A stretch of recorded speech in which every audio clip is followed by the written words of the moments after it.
Hurts back. Hurts looking. Goes into the end zone. And it is caught. It is caught. Touchdown, A.J. Brown.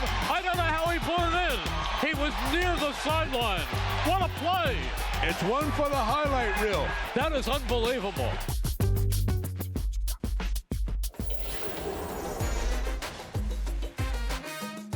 Fantasy Football Happy Hour with Matthew Berry, served by Applebee's. Welcome to the Fantasy Football Happy Hour. I'm Jay Crouches, Lawrence Jackson, Matthew Berry. Connor Rogers is dead. The New York Jets, they finally killed him. Greg Zuerlein looked like he hooked that ball left at the end. So Connor Rogers is dead. No, he's actually nominated. We miss him. We feel bad, and some of the spooky stuff is around is to honor him. And his his death. No, Connor is actually alive and thriving among the living. Yes. He's nominated for an Emmy today. That's why he's not here. To be clear, not for his work on this show. Yes, correct. Yeah, to be clear. That's coming, though. Right, yeah, sure it is. Anyway, despite his work on this show, yes, the Academy has looked past that and honored him for his work over at SNY. So good luck, Connor. Bring home. Nominated for Best Analyst. Now, I don't know who the other nominees are, but I do know it will be a travesty if Connor Rogers does not win. A travesty not seen since Shakespeare in Love over Saving Private Ryan, Crash over Brokeback Mountain. Don't want Connor's name on that list, Matthew. No, absolutely not. It'll be a tragedy, the likes we haven't seen since DJ Moore failed to get 5 receptions last night. You weren't happy about that, were I you? was very upset. I'm still upset. I'm angry. I was just scrolling through last night my Twitter feed, like, why is Matthew so I upset? was so pissed. I cannot. I saw it. It's been a bad weekend. I'm just going to own this right now. It's been a bad weekend. God, please, Connor Rogers, come home with his stupid Emmy today so that we can have something good to happen on this show. What? DJ Moore didn't get hurt. Yeah, fine. I don't think Matthew cares. No, I do care. I never want anyone to get hurt. Yeah, but listen, here's everything that went wrong this weekend, all right? And it's to be clear, it's fairly me-focused. But, right, So I give out every single week on Football Night in America. I do 2 things. I do the Barry's Best Bet, and that's been crushing. Thank you very much. I stole yours, your Deontay Foreman under. They only give me 30 seconds, so I didn't give you credit. But I'm doing it right now. But anyway, so that went well. I think I've hit that now 4 in a row or something like that. Then I do a parlay. Parlays are hard to hit in general. That's why the odds are so, big, right? Whatever. So anyway, my parlay last night, Justin Herbert over 1.5 passing touchdowns. That cashes in the second drive. Austin Ekeler over on his receiving prop. That cashes in the first drive, basically. And then all I needed was DJ Moore over 4.5 receptions. This is a guy who, coming into the game, had a 36% target share in less than 2 games with Tyson Bagent. This is somebody that had 12 targets, 12 receptions in 2 games, less than 2 games with Bagent. I'm just reading going this against. I didn't see the tweets last night. I don't when it's game time. I don't be on the Twitter like that. So to see this now and to see it unfold this morning is something. And in going into Week 8, no team in the NFL had allowed more receiving yards in the NFL over the last 4 weeks than the Los Angeles Chargers. And here's all he needs to do is get 5 effing receptions to DJ Moore in a game in which they were down 20 at halftime. Game script would dictate you're throwing. Who's the best player on the Bears offensively? DJ Moore. Who's the best player on the Bears defensively? It is indeed DJ Moore. Okay. So, again, we all sort of agree. It's not rocket science to me. Hey, I'm trying to get some obscure play. Hey, why didn't you hit, Tyler Scott, No, DJ Moore. Honestly, the bet in itself, it was hidden within the parlay, but the bet in itself was minus 170. That's how obvious it was. That was the chalk part of my parlay. Right. You know what I mean? That was the easy one. I had to work for the others. But no. And you're well, what do you care, Barry? Sure, what do I care? I'm only in front of 15 million people giving out this parlay, right? And the one the week before would have cashed if Tyreek Hill, one of the best wide receivers in the NFL, doesn't bobble that one, hit it off his knee. If he catches that and walks into the end zone, boom, that parlay cashes. So I'm unbelievably bitter. Oh, by the way, Lamar Jackson, you're Lamar Jackson, Lawrence. I blame you on this one. He craps the bed against Arizona. Why do you got to keep handing it off to Gus Edwards? And you know what? And now I need to root for Josh Jacobs to have under 12 points tonight, or I'm eliminated in my guillotine league. Under 12 points. I blame you and Lamar Jackson and Mahomes and Kelsey, because I had Kelsey as my tight end in that guillotine league. By the way, You're blaming the wrong person on Kelsey. No, stop it. Is it blame Taylor? Is it Taylor for not showing up? Maybe. For the love of God, it's the Broncos. Find Travis Kelsey. Hey, how about maybe I don't go to a World Series game the night before when you're not feeling well. How about that? Hey, we have a tweet, Matthew, from Connor Rogers. Yeah. At Croucher JD, I've heard you filling in on FF Happy Hour hosting duties today. Some friendly advice: there is no stopping at Matthew Berry TMR. You can only hope to contain him. Expect the unexpected. Minus one of Arthur Smith or Commander's Talk will take a segment off the rails. No. Or DJ Moore in this. No popcorn. Do everything in your power before the show to eliminate even the chance of popcorn at all costs. When in doubt, just go to an ad read, no popcorn. We got popcorn in the building Good today. content. He actually just got nominated for another Emmy for that tweet. So it's unbelievable. It's great advice. I had a bet at DraftKings Sportsbook plus 600 for every team in the NFL to score a touchdown yesterday. And you know what happened? Every team in the NFL scored a touchdown yesterday except one. You know what team? The Chiefs against the Broncos. Of all the teams to kill that parlay, it was plus 600. Hey, you know how much money I had on that? Lawrence. I think Sky Moore was on the other side of that. Yes, Sky Moore. Sky Moore's dead to me. Instead of betting that DJ Moore, you know what you could have put in that parlay? What could I have done? A Tyson Bagent rushing touchdown. Yeah. Was talked about.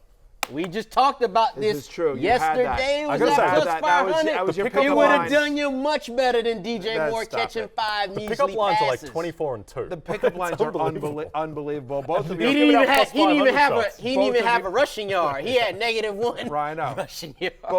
both of your pickup lines cashed yesterday. Very well done. Yeah. Anyway, so I'm very bitter. I'm a bitter berry today. Let's get to Rotoworld Player news. The only positive thing that happened is that my Commanders lost again. Yes. So let's That's go. literally But the they only look good doing it. They did exactly what they're supposed to do. Put up some fantasy points, but lose. I want a better draft pick.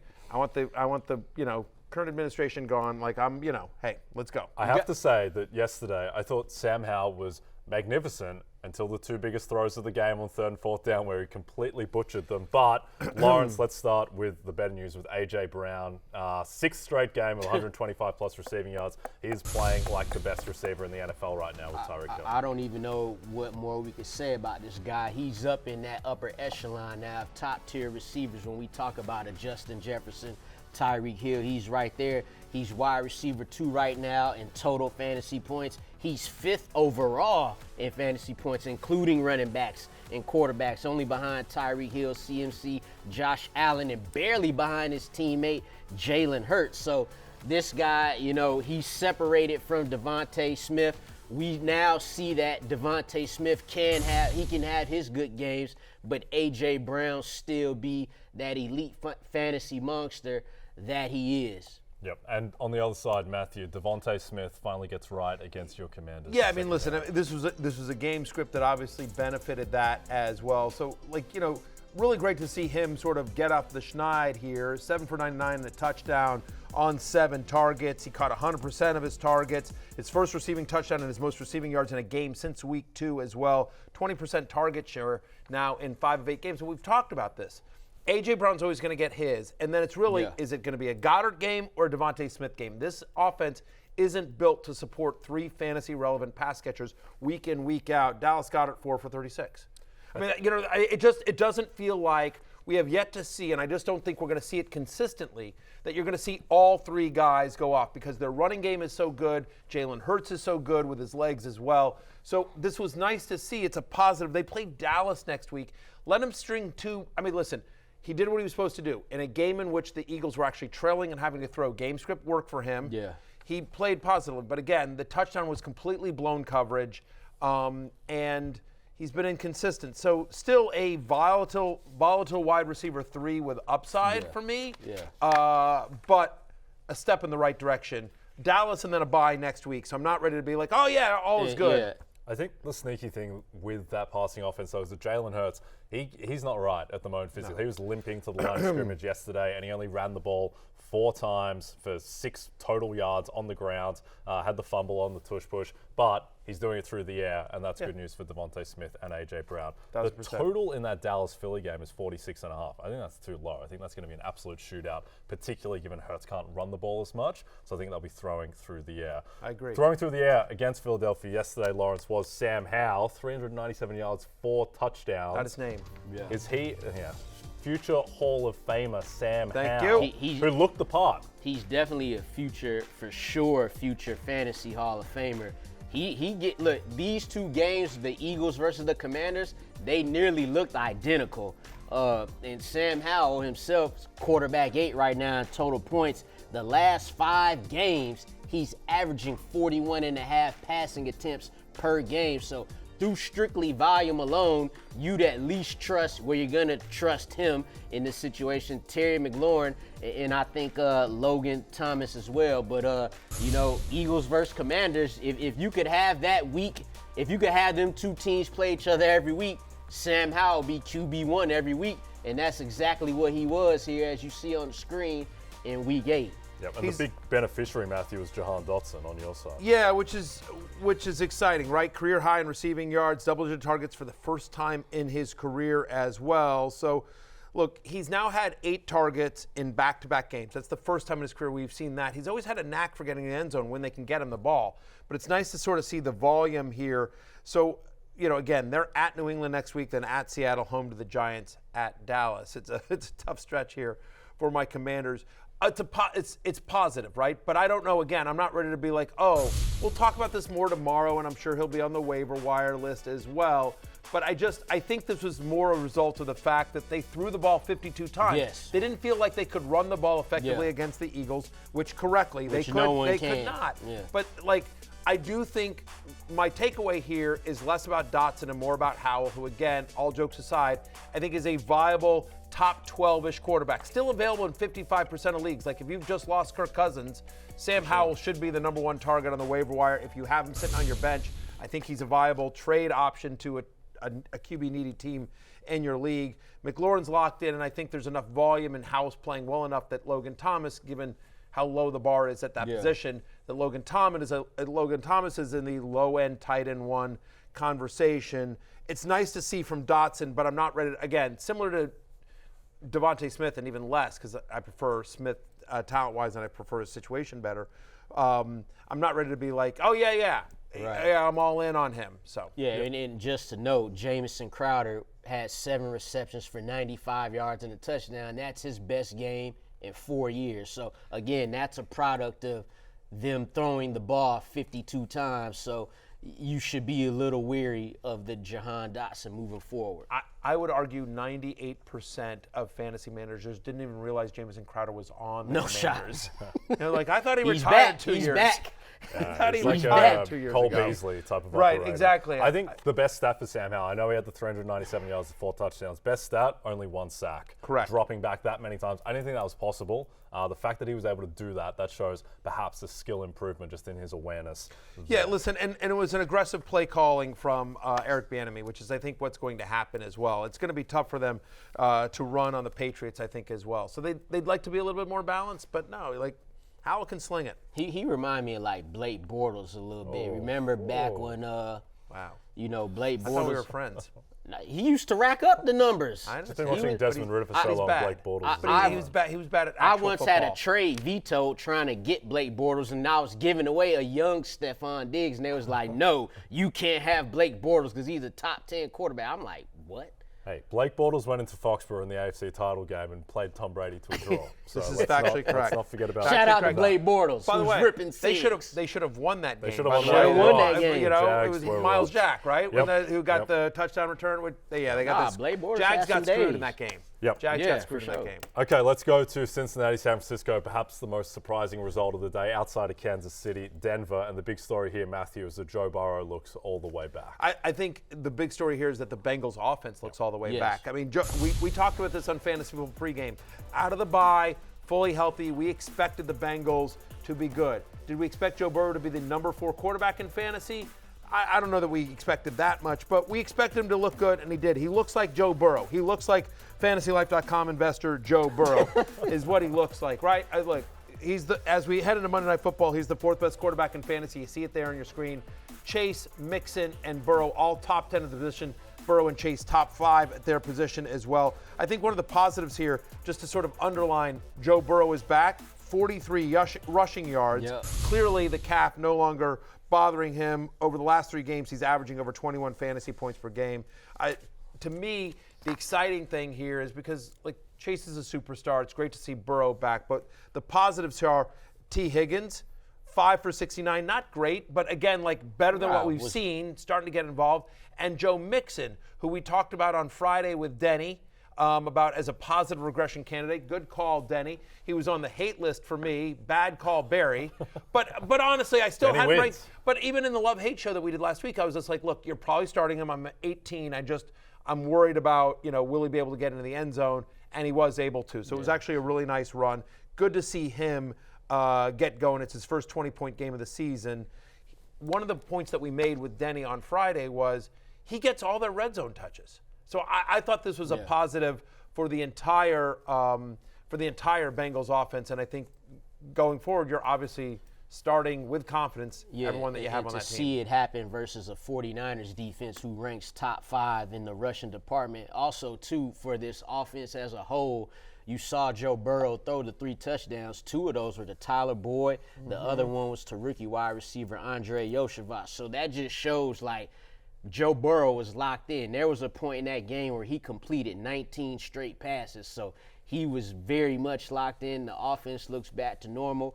Mixon is, scoring the game-winning touchdown or sticking the fork in him there. It just looks like it's supposed to look now. You know what, and just while we're on this game very quickly, I'll just make a quick mention. And by the way, and I should also mention that it's a full week. There were no teams on a bye. We've only got an hour. You have to, call it a little time for me to do my stupid rants. So we will get to everything over the course of the week. If we don't get to something today, I promise you, we will address it before you have to make a decision on anything like that. My only thing here about the Niners is I know people are freaking out about the Niners, and I believe they're on a bye this week. Yep. So they'll figure everything out, but I'm not. They had no Debo. They had no Trent Williams, which I think is a bigger loss than people realize as well. I know Purdy didn't play well, but I think they'll get that. I think they'll get that fixed. I guess I'm not worried about the Niners. I'm not. Whatever. 422 total yards for Brock Purdy. It's just that in the moments, those back-to-back picks, bad moments. That was killer for them. You didn't go. The Bengals were hot. They got the ball right there near the red area, and that's when the game got out of hand. But Purdy, he made some plays. 365 yards, a touchdown, and 57 yards rushing. It was the 3 turnovers that killed him. Yeah, and the whole game was that pick in the red zone that was basically like a 14-point swing, almost the way it worked out with that one play. Just a quick note on the Bengals. They are 3-point favorites on Sunday Night Football, to quote Matthew from last week. Actually a good game. Bengals-Bills. Bengals 3-point favorites against the Bills. So on DraftKings, so the market is saying that now the Bengals are the second best team in the AFC. Wow. Behind only the Chiefs. So massive adjustment already with how Joe Burrow looked. Let's go to New Orleans, Indianapolis. A surprisingly fantasy-rich game, Lawrence. And the story here was Jonathan Taylor and his usage. Yeah, which was, we're all watching the game and we're like, damn, Jonathan Taylor about to go for 200 on these boys. 94 rushing yards. If you're looking at the screen right now, folks, you see 95 rushing yards. He had 94 of those in the first half. That's the weird thing. That's the weird thing. That's the crazy thing. But what was interesting was that on his last carry, right before the half, with 2 minutes to go, you see it here. He's gonna get the carry here. He gets tackled, not for a big game, but as you can see, he's gonna get up, and he's slow to get up. Now he's hobbling a little bit, gets helped up. You see there. So, but then they said after the game that there's no injury issue, but clearly right there's something, because he didn't get the ball the second half. So, it looked like he definitely was back last week after a 120-yard day, but the fact of the matter is, whatever the case, Zack Moss is still alive and well after scoring the rushing touchdown for the Colts. I think that's the important thing is that we thought, and by we I really mean at least me, that coming into this game, this would be the game where Jonathan Taylor sort of separated himself from Zack Moss, and that didn't happen as well. He played more snaps. He played 61% of the snaps. This is Taylor now, but again, Moss still got 11 rushes. He caught a ball as well. So 12 touches versus 13 for Jonathan Taylor. Ultimately, both guys were productive. He gets a touchdown in this one. The Colts are like the new Cowboys, in which like they can't play a normal game. Yep. Like it's unbelievable. Like the Colts. What's clear is that they're going to be able to run the ball. Like I thought they wouldn't be able to run the ball against Cleveland. They ran the ball against Cleveland. Oh, they're not going to be able to run the ball against the Saints. They ran the ball against the Saints. Like I just need to just own the fact that it doesn't matter who they're playing. The Colts can run the ball and they can run it with Taylor and Moss. We'll track that, see if Taylor does show up on the injury report this week. But they're at Carolina this week. Again, we did say don't drop Moss. He's still going to have value, and that much is clear. It continues to be kind of feels like a 55-45 split between these two guys. Both guys, a lot of fantasy value moving forward. Yep, and the thing with the Colts is that they don't have any cornerbacks. Like their secondary is an absolute mess at the moment, and that's why you're able to take advantage of them, particularly for deep balls down the field. And in that department, Lawrence, yesterday, Rashid Shaheed was the massive beneficiary. Yeah, and Rashid Shaheed is a dude, man. He don't need a lot of opportunity to do it. He played 18 snaps yesterday, which was 27% for them. What's interesting about him is he is their big play guy. He's done it this year in the receiving game. He's done it in the return game. His snap share by game is weird. Like this past week in week 8, 27%. The past 2 games, over 70%.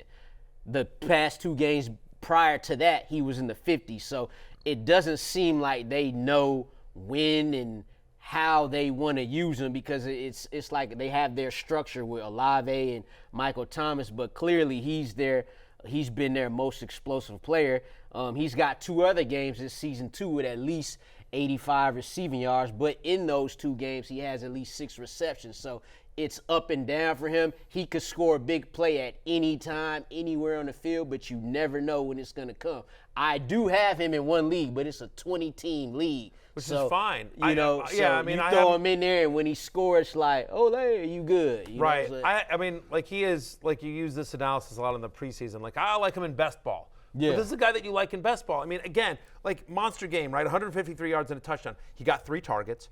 He got 3 targets. He played only 27% of the snaps. He actually ran the fewest amount of routes in a game this season for the Saints. And so it's just one of those things where, like, he plays special teams, so then maybe they want to limit his snaps. Maybe he just, as a player, maybe he's got a limited route tree, so they want to use him sparingly. Like, here's what we know he can do. I don't know. I'm just speculating because he is so explosive. You're just sort of like, why can't this kid get on the field more? I know they're using him in special teams, but still, whatever. They won this game, so they're probably happy about it as well. Taysom Hill continues to be, incredibly annoying for fantasy managers as well. That's 2 touchdowns, 2 touchdowns on the ground as well. He catches 1 ball for 14 yards. He throws 1 ball for 44 yards. Should have been an interception, but whatever. We'll look the other way.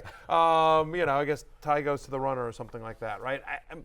I guess the thing on Shaheed is, though, I'm with Lawrence here, is just like Shaheed is like the new Gabe Davis on some level, which is like, almost, again, yeah. like a Gabe Davis Jr. You got to just, if you're going to start him, you just got to start him and just, because you're never going to be able to guess. It's only going to be limited. They're going to take big shots to him, and sometimes it'll hit. So you just either have to start him every single week and not look, or just it is what it is. Like, again, just the volume isn't there. It's, again, the guy had 3 targets. Managed to catch all 3 and, had 1 huge play. I was almost more encouraged by last week when Shaheed had 8 targets. Yeah. He didn't have nearly as good of a game, but did have the targets and played a lot of snaps.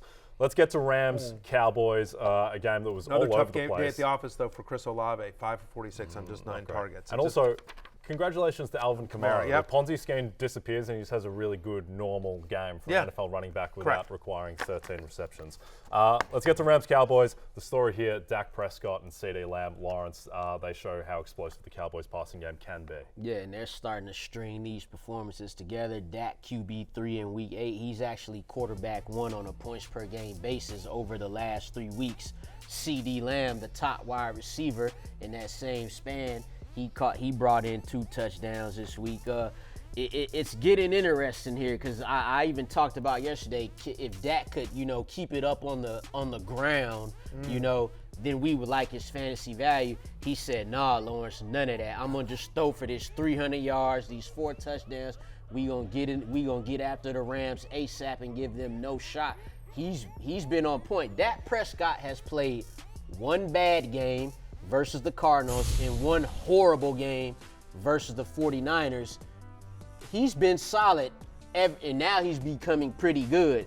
Other than that, CeeDee, the positive regression we knew was coming for CeeDee Lamb. You don't need to talk about it anymore, but this is my guy 8, the number 1 wide receiver in fantasy heading into Monday Night Football as well.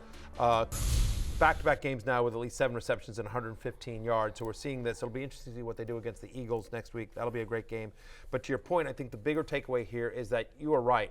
Dak Prescott, I had him at one. We talked about him on Fantasy Football pregame. I had him at QB 11 this week, which is the highest I've had Dak all season long. He came through in a really nice way. You talked him up on pregame as well, Lawrence, as expecting him to have a big game as well. He finishes his QB3 heading into Monday Night Football. And that's the important thing, is because if he can be this good, it unlocks Jake Ferguson. It makes Brandon Cooks viable in 3 wide receiver leagues, slightly deeper leagues. And hopefully then once that happens, then maybe you can get Tony Pollard unlocked. Because for as good as the Cowboys were, putting up 43 points in this one, Tony Pollard catches just 1 ball for 2 yards. And so nothing in the passing game. He's 12 for 58. In a game in which the Cowboys put up 43 points and were leading much of this game. They're up 33-3 at one point. How does Tony Pollard not have more work? That's the weird thing as well. I don't know that there's a takeaway. You're still starting Tony Pollard. I'm not trying to buy low on him because I can't imagine anyone's giving him up. I'm not trying to sell low on him. But I think that's the key, is that teams are saying, we don't believe Dak Prescott can beat us. And Dak playing as well as he did, maybe now that opens up some running lanes for Tony Pollard. Yeah, from a real football perspective, real quick, this is just the life for Tony Pollard as a lead running back. With the past 2 years, we've seen him average 5.5 yards a carry. We've seen Zeke pounded in there, then Tony Pollard come in and just, zoom on the tired defense. So it's just he averaging 4 yards a carry. That's just the life of a running back. Yeah. I will say this, though. So they're at Philadelphia this week, and I bet you Pollard might struggle this week. But if he struggles again next week at Philadelphia, I might try to buy low on him then, because then their schedule is home to the Giants, at Carolina, home to Washington. So, I do feel like I could see Pollard struggling once against the Eagles. Yeah. I think Dallas will take the same approach that Washington, which is attack that secondary 100%. And not try to run that much. And so might be another lower game for Pollard in Week 9, but then we know he's talented, and we know this is a good offense. Yep. And you probably won't like this, Matthew, but I would not sleep on Dak Prescott for MVP, who's 35-1. If he lights up the Eagles against that secondary, wins that game to go basically tied with the Eagles for the division, then all his stats are surprisingly, he's fixed them up, and it's a weak field now that Mahomes had that loss yesterday. He's 35-1. I just wouldn't completely write it off. Yeah, I'll never write it off. But I know it's Dak. And I know. He's kind of. But you know what? But more it's Dak, baby. I like Dak. I think listen, Dak's good. Listen, he's cleaned up the turnovers. Yep. He's played really. Yes. And if he plays well against Philadelphia, which will be a big, national game that everyone will be watching. Yeah, I'm with you. Yeah, I get Cowboys that. can get the 1 seed if they win that game. They have to win that game for him to have any chance. Honestly, the way San Francisco has played and Philadelphia looks vulnerable, I agree with you. The NFC is a lot more wide open than it was a couple of weeks ago. The good thing about betting on a Cowboy for an award as well is that if he's the most deserving, he's going to win. Because he plays for the Dallas Cowboys, and he'll get all the attention. Let's go to Cooper Kupp, Matthew, who was 4 of 10 for 21 yards. Now it's still Cooper Kupp, but the past 2 weeks have been bad, and there has to be some concern about his quarterback situation. 100%. So for the first time since 2019, in weeks 11 and 12, Cooper Kupp has now had single-digit fantasy points in back-to-back games. First time since 2019. First off, just what an incredible streak, right? It's unbelievable how good my little Cooper Kupp is. But under 30 receiving yards in each of the last 2 games. Look, they had a tough matchup last week, and then they played the Cowboys, good defense, and Stafford was banged up. But yes, you're raising your eyebrows a little bit. This is concerning because Cooper Kupp is usually matchup-proof and honestly quarterback-proof. He should be. So this is a bit concerning as well. Now, they're at Green Bay this week, and then they've got a bye. So hopefully they'll get everything figured out. So I can't imagine that there's much you can do other than just you're going to start them and hope. But it is a little bit eyebrow-raising, especially concerning if Matthew Stafford misses this game. He leaves the game. He has a thumb injury. He tries to come back. Then they use like the Philly special kind of thing. Like, so you see it here on your screen, like he gets hit there, and that's where it looks like his thumb goes up against the helmet on the Cowboys. You see him there. He's holding his thumb. He comes back in later in the game, and on 2-point conversion, they run the Philly special, where in essence Matthew Stafford pitches it out. He goes out on a route. They throw it to him, and he ends up catching the ball, and Stafford dives for the end zone, which he gets in, but he re-hurts the thumb. That's what it appeared on that particular play. We're waiting to see. He's as tough a guy as there is. And to your point, though, if there's a positive here about Stafford trying to come back and play, although because they have the bye next week, maybe they say take Green Bay off, then we've got the bye, so maybe it would just be one game he misses. We'll track that later in the season. But think about the NFC for just real quickly. You know that Seattle and San Francisco are going to make the playoffs. Yes. Eagles and Cowboys are going to make the playoffs. Lions are going to make the playoffs. Somebody from the South will make the playoffs. But then that last spot, that 7th spot, wide open. I mean, again, because now that Minnesota, we're going to talk about Kirk Cousins here in a second. It would have been the Vikings. But the Vikings are out. So the Rams are still very much in this, as are a bunch of other teams in the South. You know how it's going to work out. The way that it's going to be an 8-9 Cousins team. Had been playing recently, because he had a couple of games, but then he got back on track without Justin Jefferson. To see him how he been playing recently, and for the injury now to happen, and you see the Vikings now at 500, like they look like they was done. The people were talking about trading Kirk Cousins, you know. So it sucks to see that there, but yeah, NFC definitely wide open. Yeah, I mean, just going back to the Rams here for a second, it's a little bit. I mean, like Ben Skowronek catches one pass, but that's for the touchdown for 20 yards. I think had that been Kupp or even Nakua, things look a little bit different here as well. It just, tough game. Cowboys played really well at home. I want to find out what happens with Stafford. The other big storyline coming to this game out of the Rams, I think, was the running backs, right, in terms of Henderson and Freeman. And we thought, it's going to be Henderson. And, in fact, if you look at the box score, Freeman has the better game. But, the truth of the matter is that Henderson got the first goal line carry, got down at the 2. And then Freeman came in and he converts it. He goes 9 for 44 with a touchdown. He was more efficient on the ground. Henderson does get the 12 carries, though, for just 31 yards. But also Henderson more involved in the passing game.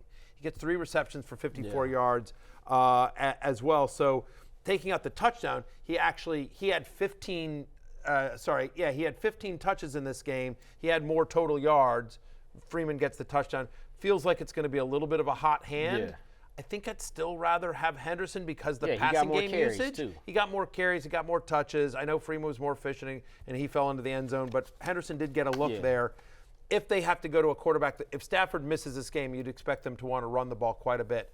Both guys might have flex value next week with some teams on bye as well. Yep, and Jordan Rodrigue, who covers the Rams at The Athletic, she's reporting that the Rams have not ruled out IR for Matthew Stafford. So we'll see what happens there. That would be bad. That would change. If Stafford goes on IR, that would be bad, obviously, for Kupp and Nakua and everyone else. Jordan does a really good job covering that team. So I would take what she says to the bank. Indeed. Okay, let's go to notable injuries that we're tracking. The headline here, naturally, Kirk Cousins, terrible news with the torn Achilles. Kenny Pickett leaves the game with a rib injury. Matthew Stafford, we discussed. Tyrod Taylor as well left the game with a rib injury. Drake London, unfortunately, Kendrick Bourne has torn his ACL. He'll be out for the year. Devontae Parker also injured. And then Darren Waller did not return to the game with a hamstring injury. What jumps out to you here, Lawrence? Well, obviously, it's Kirk Cousins. We just mentioned him. He was playing well, had the Vikings back at 500. He was good, and he was playing well in real football.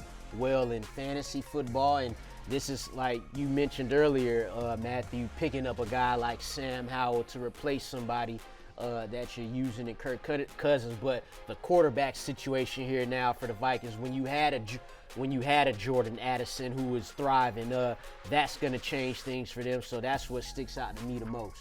Okay, Yeah, I mean, I don't think you can underestimate how massive a loss Kirk Cousins is for our purposes fantasy-wise, right? Because again, so Nick Mullins is on IR, and so not eligible to return until maybe week 10. So it's Sean Mannion who's on the practice squad, and your guy Lawrence, Jaylen Hall, right? Jaron Hall. Jaron Sixth Hall. round rookie out of BYU. He may, get a chance to see what he get to do. So with all these injuries, but look out for him. But look, at Falcons, home to the Saints, at the Broncos. I mean, their bye isn't for a while. There's massive implications, right? I think the Jordan Addison breakout that we've been experiencing, I think that takes a step back. Whoever they get in there is not going to be nearly as good as Kirk Cousins, right? I don't think you can. It's the running back committee. It's already been like we saw Cam Akers get in the end zone. Now it's already like this two-headed committee. Hard to see them having a lot of success because the offense isn't going to be nearly as efficient without Kirk Cousins. Hawkinson, again, because the expected volume and how low the bar is at the position, Hawkinson's still a tight end one, although less a top 3 guy and more of like a top 10 guy. And then the other thing is, does Justin Jefferson come back? Does Justin Jefferson, in a contract year on a team that looks like it's likely now going to fall out of the playoff race, does he say, I want to come back and get, led into double coverage to get my head taken off by, an inexperienced quarterback? I have no inside knowledge on that. I'm just speculating that if I was representing Justin Jefferson and looking out of his best interests and not necessarily the Vikings, I might be like,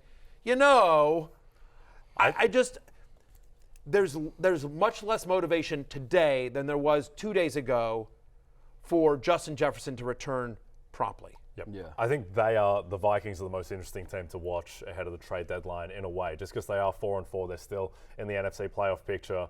The reporting was that Justin Jefferson was going to come back off IR when first eligible, so we'll track it anyway. All right, we're off to break.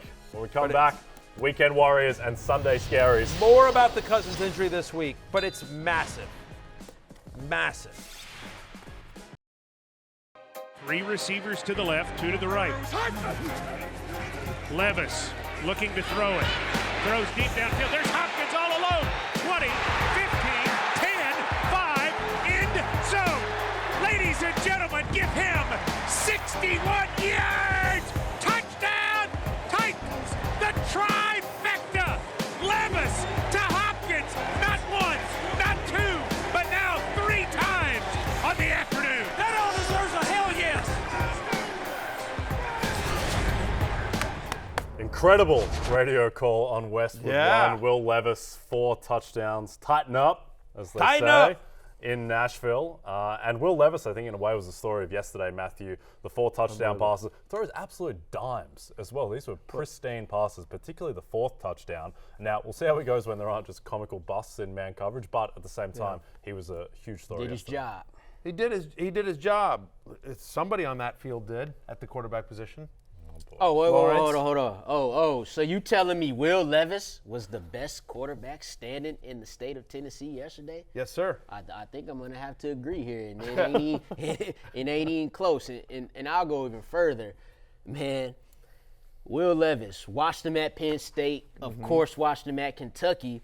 All things considered, this is the best game he's played in the past 5-6 years.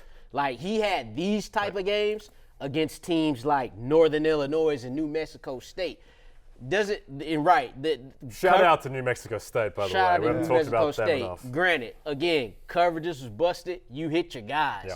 You hit them, Go ahead, Matthew. Well, I was just going to say is that the knock on Levis was that he's a little bit raw, but everyone knows coming out of college, this is a guy who had a cannon for an arm, and that was on full display yesterday. And when you have guys like DeAndre Hopkins, and not that Treylon Burks did this much, but like they have guys that can stretch the field on that team. And so, it's interesting. Mike Florio last night on Football Night in America, he talked to Will Levis after the game. And he talked with Will and, said, what was the message that you got from Mike Vrabel? And Mike Vrabel was like, you have 1 hour to celebrate, then we're getting ready for Thursday. That's right. Real. They're on Thursday Night Football against the Steelers. Levis is going to start that game as well. I think that I'm not ready to – we'll talk about him more in waivers tomorrow, and certainly in deeper leagues you're going to pick him up. But it'll be interesting to see if, now that the Titans have won, are they still shopping Derrick Henry and Tannehill, despite what they've been saying, like, oh, we're not – believe me, if they get the right deal, they're moving them. It'd be just interesting to see what the Titans do, but given the success of Levis yesterday, you could certainly see Tannehill being moved at the trade deadline. We'll see how that plays out. I think the exciting thing here is for people that it's been a struggle with DeAndre Hopkins and some of the other skill players around on the Titans, and this just opens it up. It opens up running lanes for Derrick Henry. It opens up, obviously, fantasy success for DeAndre Hopkins. So really excited. And again, as we've talked about, Will Levis, a Connecticut kid from Mattison, Connecticut, a fantasy player himself. Happy for the kid. Just awesome story, and good for the Titans. Ryan Tannehill in Viking purple is my prediction. Uninformed, but that's my prediction. By the way, it makes sense from both sides. Yep. Why not? Jaylen Waddle, who has had an uneven start to the season. Lawrence, he was injured to start the year. He's had some low snap counts, but he broke out in a big way yesterday. Yeah, and this is what we foresaw happening. He had to get it together at some point. Finally saw a season high in targets, receiving yards, and fantasy points. And Tyreek Hill was wide receiver 4. Let's not forget that. But to see Waddle come in as wide receiver 6, this is what we kind of expected from these two receivers coming into the season. He's got 4 straight games with at least 5 targets. So now is when you're going to see him, start to get involved more. He was a little banged up the last game. He left for a little bit, came back, but I think the wheels is rolling for Waddle and this Dolphins offense. Yeah. Now, Matthew, I was told the Todd Monken offense would be high octane, passing, a lot like last week against the Detroit Lions, and then Gus Edwards goes 80 yards for 3 touchdowns, and Lamar Jackson does not much. Oh no, I'm well aware Lamar Jackson did not much. Lawrence. Easy. Did you have a better son? Guys, guillotine league. Damn it, my guillotine league.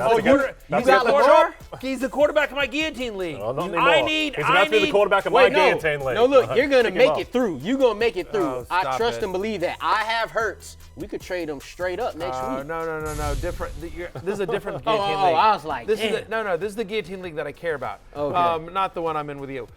So, look, the guillotine league that I care about, Lamar Jackson's my guy, and because he's so brutal, like, if Josh Jacobs gets 12 fantasy points, I'm cut. I'm done. Because, Damian Pierce also got a touchdown called back. Everything went wrong for me yesterday. One thing that did go right for me, however, was Gus Edwards, who made the love list as well. I talked about in the love list on NBCSports.com. He's had 15-plus touches in 3 of the past 4 games. And so now 21 touches in this one. He's had at least 15 touches in 4 of the past 5.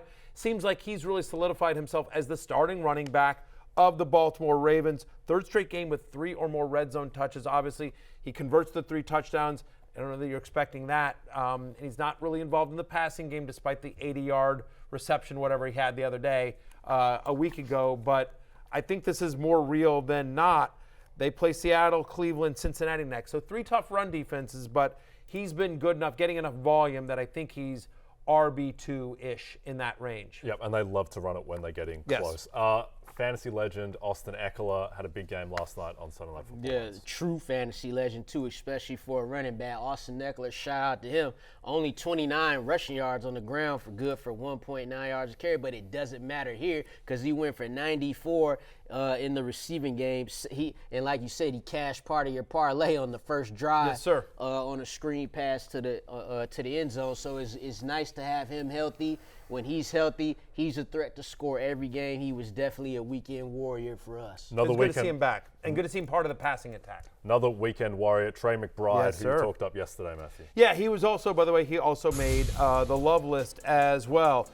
Look, by the way, before I'm patting myself on the back too much, DeAndre Hopkins was on the hate list. I apologize to America. I was wrong on that. No one bets I with thought that. I said he was going to be outside 40 receivers. Yeah. He killed that in one play. Yes, sir, he did. Anyway, so whatever. We were both wrong. Apologies to DeAndre Hopkins. But Trey McBride, we did talk about on pregame. He was in the love list as well. 14 targets. To me, that's the most impressive thing. It's not the touchdown. Yeah. That's great. But 14 targets as well with Zach Ertz on IR. He had a 39% target share as well. So Arizona, which is second in tight end target share, now it's all going to McBride. We'll talk about it more tomorrow during the waiver wire show. But I think this is a lot more legit than not. He was somebody who was highly touted out, and now that the opportunity is there, he's taking advantage of it.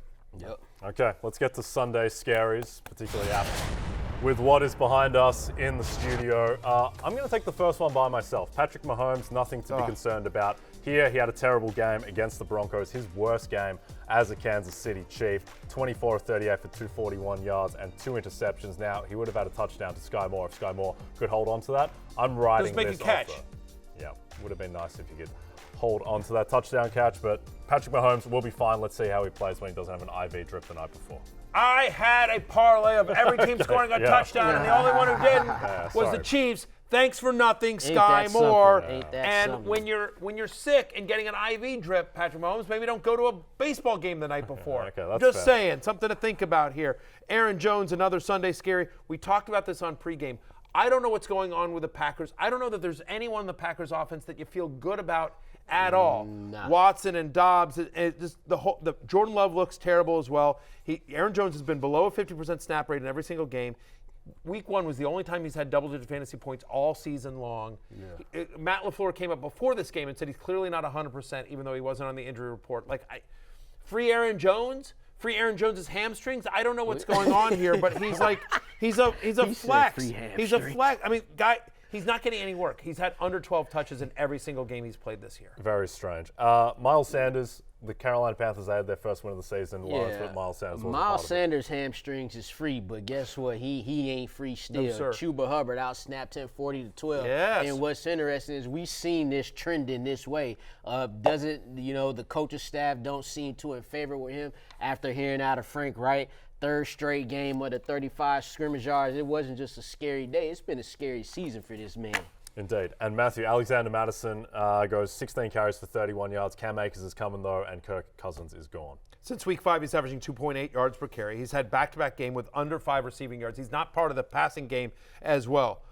In fantasy points per touch, among qualified running backs, Alexander Mattison is 50th.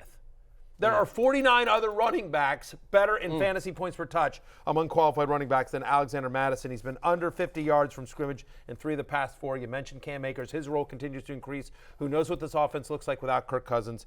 This is a disaster waiting to happen. And he's at Atlanta. Atlanta, whose run defense got a little bit easier with the unfortunate injury to Grady Jarrett, but still, the fact of the matter is the Falcons have a pretty good run defense, generally speaking. Mattison is merely a hope for a touchdown flex at this point.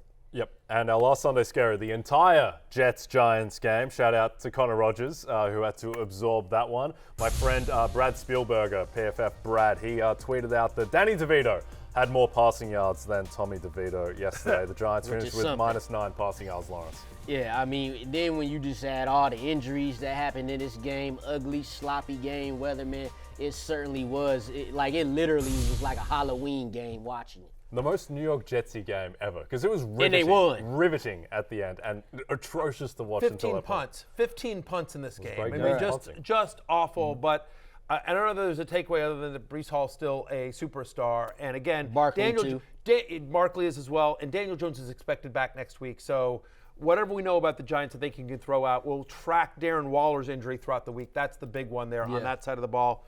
The Jets are the Jets. You're starting Breece Hall and, hoping for Garrett Wilson. That's about it. That's it. All right, we're going to hit our last break. When we come back, last call. Best bets on Monday Night Football. Give the Giants credit. They're playing better defense. For all the struggles on offense, the Giants last couple of weeks have played really good defense. DraftKings Sportsbook is an official sports betting partner of the NFL. New customers can bet $5 and get $200 in bonus bets instantly. Download the app and use promo code BERRY when you sign up. DraftKings Sportsbook, the crown is yours. All right, gentlemen, let's get to last call and take a look at the most bet Monday Night Football props at our friends DraftKings. A lot of pro Lions here. Jahmyr Gibbs over 65.5 rushing yards. Josh Jacobs under 65.5 rushing yards. Jared Goff's passing touchdowns over 1.5. Michael Mayer, his receiving yards over 21.5 as well. For our best bets, I will kick us off, and I'm going with the public here. For the first time in a while, I think. Yes. You never typically don't like to go with the over on a public bet, but I do think Michael Mayer at 21.5 receiving yards, I think that's too low. He played over 70% of the snaps last week. I think the training wheels are off. They're 7-point dogs in this game. I think they will be throwing. I think Jimmy will use Mayer as the third receiving option, so I think he goes over. Lawrence, what do you got? Yeah, I like that too. Lions also second worst against tight ends in fantasy. I'm going to go look at Devontae Adams here. His over-under is 76.5. But I'm going to go with the alternate receiving yards, at least 90 at plus 145. He's got Jimmy G back. He's averaging 6 catches and 79 yards with him. He hasn't had 60 yards in 3 games, but we saw the Lions defense last week against the Ravens in the pass game. So I like Devontae Adams here. Game script should work in Devontae Adams' favor as well. Yeah. Squeaky wheel, everything like that. Garoppolo knows he needs to get the ball to his star. Also, I like Michael Mayer at plus money to score an anytime touchdown. I agree with you because they are featuring him quite a bit. It's a good matchup here. I'm doing the same thing you are, which is I'm going with the public. I like a lot of the bets that the public is on. I'm taking the under on Josh Jacobs' 65.5 rushing yards, and it's not only because I desperately need him not to have a good game to stay alive in my guillotine league, right? There's a couple of reasons why, right? Okay, first off, it's a tough matchup. Lions allow the third fewest rushing yards per game to opposing running backs so far this season. Jacobs, it's been a struggle, right? Averaging just 2.9 yards per carry this season. That's the lowest among running backs with over 100 carries. I think game script works in their favor. It works against Jacobs in the rushing game here. I do think the Lions get up big. They're over a touchdown favorite in this game as well. And you think about this line, 65.5. Jacobs has been under this number in 5 out of 7 games this year. So give me the under. I'm with the public here. Under 65.5 rushing yards. As long as we're talking rushing pops real quickly. Jimmy Garoppolo over 3.5 rushing yards. If you want like a truly degenerate bet, Garoppolo over 3.5 rushing yards. He's hit this number. This is how you live. He's hit this number. He's played 5 games this year. He's hit this number in 4 of them. Aiden Hutchinson chasing him around. All we need is 4 yards. Give me the over 3.5 rushing yards on Jimmy G. Yeah, noted speedster, Jimmy Garoppolo. Yeah, he just needs one. He's hit this number. I know, he looks like Lamar Jackson out there. I'm just saying. Yeah, it doesn't have to be pretty. I like the under on Josh Jacobs as well. Sneaky thing with Josh Jacobs, he's only broken one 20-yard run all season. We talked about this yesterday on Fantasy Football pregame. That's less than Rondale Moore has broken as a running back. Rondale Moore plays wide receiver, which is a problem. I think the Raiders are going to cover +7 tonight. I think it's a little bit big. Lions coming off that big loss to Baltimore. Maybe. Dan Campbell will get them fired up. It's a Monday Night Football primetime game at Detroit. Yeah. Dan Campbell will get them. If they had lost last week, I might agree. Okay. I don't know. It's interesting. You'll see what they're made of coming off that loss. I will say this. I like the under on the total here as well. I do think it's going to be a little bit more of a defensive battle than you think. All right. It's closing time, which means you don't have to go home, but you can't stay here. Good luck tonight, Connor Rogers. Bring home an Emmy. For Lawrence and Jay, I'm Matthew. We'll see you tomorrow. Peace out.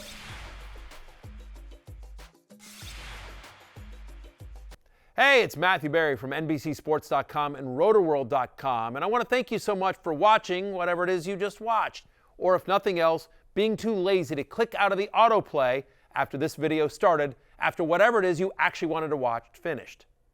But now that you're here, I'd like to take a moment here to ask you respectfully now, okay? I'm asking you respectfully to subscribe to the NFL on NBC YouTube channel.